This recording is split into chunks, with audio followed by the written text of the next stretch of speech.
Hey everyone, welcome back to my channel. So today I have a review of the latest perfume from Juliette Has a Gun. It is their new Magnolia Bliss. So I'm going to be letting you know what this smells like, first impressions, how it compares to the others in the Juliette Has a Gun perfume range. If you're new here, then hello, welcome. I have hundreds of perfume videos just like this. I've reviewed all the latest Juliette Has a Gun fragrances, and I also have an article which goes through every different version of Juliette Has a Gun over on my website. It's one of my longest articles, and it has links in it there to where you can get all of the range, including ones that have been discontinued, so do check that out. And if you're a regular viewer, do check to see if you're subscribed. A lot of people are not subscribed to this channel but watch the videos, so do check and turn notifications on so that you don't miss anything. And don't forget, you can support my Kickstarter campaign, which is going at the moment, for me to create my own fragrance. So the link is down below. And the link will also be down below to where you can buy this new perfume. So the Juliette Has a Gun fragrances, it's a French brand and inspired by Romeo and Juliet. And for me, the brand really became sort of known because of its fragrance called Not a Perfume, which uses ambroxan. Now that's a synthetic ingredient which smells kind of creamy, like a skin scent, but it's amazing for lasting. It's quite warm. And they use it in quite a few of their fragrances. And for me, it's what I associate with the brand. And nowadays it's used in quite a lot of perfumes. But when Not a Perfume came out, which is like over 10 years ago, it was very new and unusual. Now, a lot of the perfumes in the range are quite heavy. They're definitely one of the best ranges for lasting power. They have some amazing lasting fragrances. So I was super curious to see what Magnolia Bliss smells like, because Magnolia as a perfume note is quite light and fresh and isn't known for being strong and long lasting. So I was super curious how they were going to do this.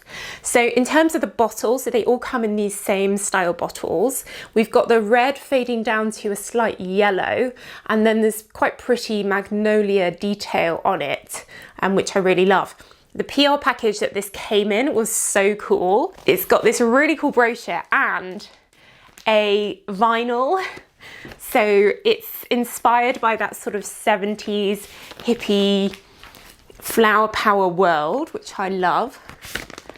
And it's actually got a vinyl, so how cool is that? And it says, endless summer, hashtag summer 69, with her flower crown and bare feet, she looked like Janis Joplin muse. Her mouth bit desirably into a Mirabelle plum and my senses were bowled over. So this is very much a Coachella, like summer, hippie, summer of love vibe. So the fragrance is definitely unusual. So when you first spray it, you 100% get a green, fresh magnolia. Light, airy, pretty spring summer. So exactly what I would expect from the name. There is also a slight lemoniness and there's a fruity nectarine in here as well. So at first I'm getting this floral and this nectarine. I'm thinking, gosh, this is nothing like Juliette Has a Gun's other fragrances. It's light, it's fresh. Kind of reminded me of Jimmy Choo Floral, like totally not Juliette Has a Gun typical fragrance. But as I was wearing this, right, over time, the first thing I noticed is the fragrance continued to smell, continued to last. Great. But over time, it then changed quite a bit and it started to reveal the ambroxan note underneath. So after, say, an hour, what I could really get was a musky ambroxan with some of the nectarine and some of that magnolia floral note.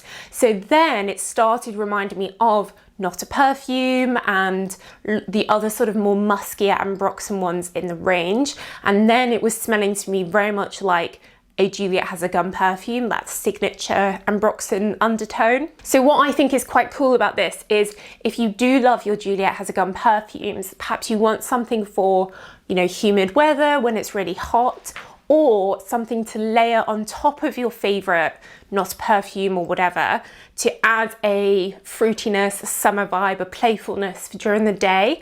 I think this would be great for layering, but it's definitely great by itself. It's very rare to find a fruity floral fragrance that lasts. So I am super impressed with this. I really could smell it on myself like all day when I was wearing it, and I only did one spray. Very impressive. You can really like smell it around you. It's really good quality perfume. So definitely Soki approved. If you like Magnolia, I would try this. And if you like Juliette Has a Gun, I definitely think you'll like this. They are a bit pricier. I think this retails the 100ml for £120. But one thing I would say about Juliette Has a Gun is it's worth the money, because you don't have to use that much. You don't have to keep topping it up, and people will be able to smell you, like you'll get value for money. So they genuinely are worth the price, unlike other things that are priced that much, like Chanel, which perhaps don't last that well. So 100% Soki approved, really happy with this. I'll definitely be keeping it, and I think this is one of the best releases of the year so far. So yeah, well done Juliette Has a Gun. And guys, let me know, have you tried this? What do you think of it? What's your favorite from the Juliette Has a Gun range? Let me know in the comments, and don't forget that to check out my article if you're looking for any of the discontinued ones. I have tried to find them and leave the links where you can still buy them. So do check that out. But yeah, that's it guys. So thank you so much for watching as always, and I will see you in the next video. Bye.